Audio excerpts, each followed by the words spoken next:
Shalom sahabat muda. Renungan kita pada malam hari ini terdapat dalam 2 Tawarik 7 ayat 13 sampai dengan ayat yang ke-14. Demikianlah firman Tuhan. Bila mana aku menutup langit sehingga tidak ada hujan, dan bila mana aku menyuruh belalang memakan habis hasil bumi, dan bila mana aku melepaskan penyakit sampar di antara umatku, dan umatku yang atasnya namaku disebut merendahkan diri, berdoa dan mencari wajahku, lalu berbalik dari jalan-jalannya yang jahat, maka aku akan mendengar dari surga dan mengampuni dosa mereka, serta memulihkan negeri mereka. Saudara-saudara yang terkasih dalam Tuhan Yesus, ayat yang baru saja kita baca bersama ini adalah perkataan Tuhan Allah yang Tuhan Allah sampaikan kepada Raja Salomo, di mana pada saat itu Raja Salomo baru saja menyelesaikan tugas dan tanggung jawabnya, yaitu membangun bait Allah. Pernyataan Tuhan Allah ini Tuhan Allah sampaikan sebagai peringatan awal kepada Raja Salomo, juga kepada seluruh bangsa Israel yang hadir pada saat itu, di mana Tuhan Allah mau mengatakan bahwa Ia berkuasa penuh atas kehidupan mereka semua. Dan saat Tuhan Allah mendapati mereka berbuat hal yang memuakkan hati Tuhan Allah, maka Tuhan Allah dapat saja mengubah segala sesuatu yang baik menjadi bencana, dan sebaliknya Tuhan bisa mengubah bencana menjadi berkat. COVID-19 itulah yang menjadi perbincangan utama semua kalangan di muka bumi ini. Mulai dari mereka yang paling kecil sampai dengan mereka yang paling dewasa, virus ini tengah menjadi trending topic. Bukan karena manfaatnya, tetapi karena ancaman kerugian yang dirasakan begitu luar biasa. Virus ini berimbas kepada semua hal, mulai dari perekonomian sampai dengan pendidikan. Merasakan betul bagaimana dampak virus tersebut. Pertanyaan besar yang terngiang dalam benak pikiran kita sebagai manusia ialah, apa maksud Tuhan? Apa yang menjadi rencana Tuhan? Lalu bagaimanakah kita meresponi peristiwa ini sebagai orang percaya? Saudara-saudara yang terkasih dalam Tuhan Yesus Kristus, ada 3 benda yang memiliki bentuk serta tekstur yang berbeda. Benda pertama adalah telur. Telur memiliki tekstur yang sangat rapuh, jatuh langsung pecah, sangat rapuh. Sedangkan benda yang kedua adalah kentang. Kentang memiliki tekstur yang berbeda dengan telur.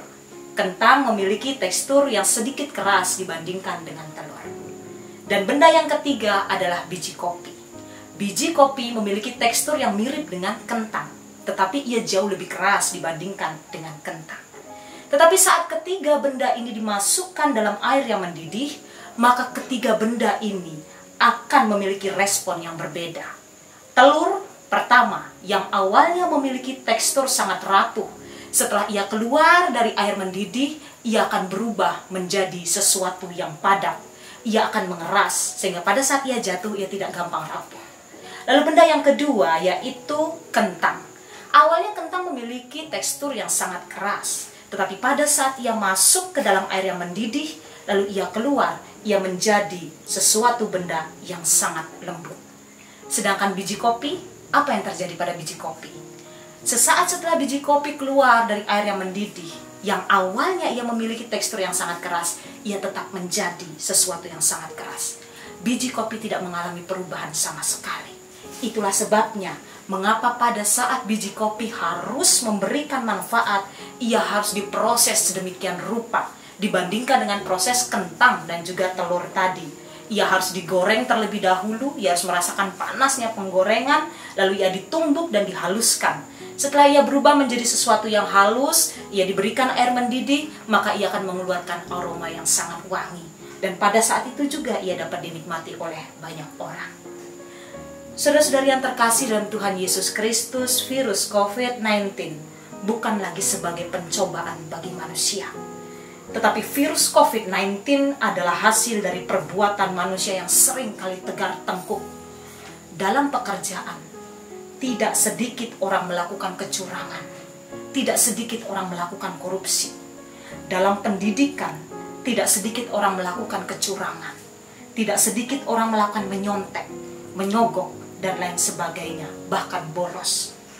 Bahkan dalam kehidupan keluarga tidak sedikit orang yang sampai tidak memiliki waktu untuk bisa berkumpul bersama dengan saudara-saudari mereka, berkumpul bersama dengan anak-anak mereka, berkumpul bersama dengan orang tua mereka. Karena apa? Karena mereka terlalu asik dengan kehidupan mereka di luar rumah. Itulah sebabnya mengapa Tuhan mengizinkan virus ini seakan-akan merajalela, padahal sebenarnya Tuhan tetap dapat mengendalikan perkembangan virus ini. Tuhan sebenarnya sama sekali tidak tega. Tuhan sebenarnya hancur sekali hatinya pada saat ia melihat manusia harus menderita oleh karena peristiwa ini, karena virus yang seharusnya tidak ada di tengah-tengah kita pada saat ini, tetapi kembali lagi. Semua itu terjadi sebagai akibat keegoisan kita sebagai manusia yang sama sekali tidak mau peka untuk mendengarkan dan melakukan apa yang menjadi perintah dan peringatan Tuhan Allah. Oleh sebab itu, saudara-saudari yang terkasih dalam Tuhan Yesus Kristus, jangan takut.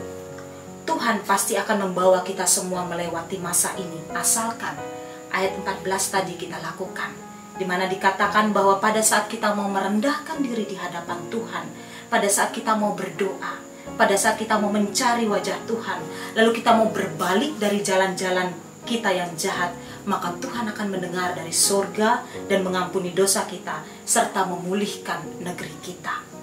Saat ini manusia sedang berperan menjadi sebuah biji kopi yang dimana sudah diberikan peringatan berkali-kali, tetapi tidak mau berubah sehingga harus masuk dalam pembentukan yang lebih dahsyat lagi. Harus merasakan panasnya penggorengan serta pukulan penggilingan untuk melembutkan kita dan menjadikan kita menghasilkan bau yang sangat harum dalam perbuatan kita, dalam perkataan kita, dalam pikiran kita sebagai anak muda. Lakukanlah apa yang menjadi bunyi ayat yang ke-14 ini, maka percayalah, apa yang menjadi ibadah puasa kita dalam satu hari yang sudah kita jalankan tadi, dari jam 6 pagi sampai dengan jam 6 sore, itu akan menjadi ibadah yang sangat indah di hadapan Tuhan. Itu akan menjadi sesuatu yang berbau wangi di hadapan Tuhan. Dan Tuhan sudah mendengar setiap seruan doa kita dari surga. Jangan takut, jangan khawatir. Tuhan beserta kita semua. Asalkan satu, jangan keraskan hatimu. Tuhan Yesus memberkati kita semua. Amin.